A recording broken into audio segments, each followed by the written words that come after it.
konting remorse dun sa mga nangyari. So, para sa side of good faith din, gusto nyo maibalik naman sa kaba ng bayan. Pero sir, meron bang i-commit din na ibalik pa na ibang pera na na-kickback itong si Alcantara sa mga iba pang proyekto? Kung ano na lang po ang nasagot ni Acting Secretary of Justice, ay yun na lang po muna aming pwedeng i-commit. Kamusta na po si Alcantara ngayon, sir? Maayos naman po siya.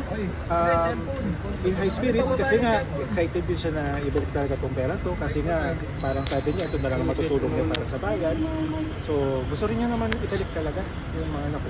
So sir, sa pagbalik ng pera, umaasa ba kayo na ma-admit na siya sa as a state witness? Yun pong inaasahan namin. Sana naman ay maging dagdag na puntos iyon para sa kanya. Kasi nga tulad nun, para pinapakita naman namin na handa siya tumulong para sa investigasyon at maging testigo sa ongoing na mga investigasyon at magiging mga kaso.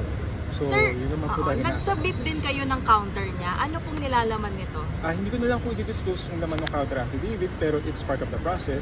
So talagang sumagot kami sa mga reklamo rin sa kanya.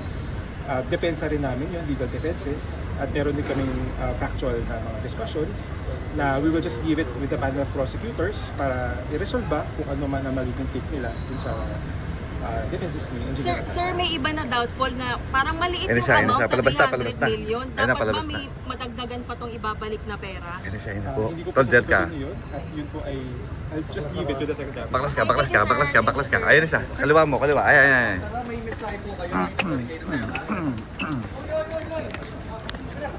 Sir, kumusta po kayo?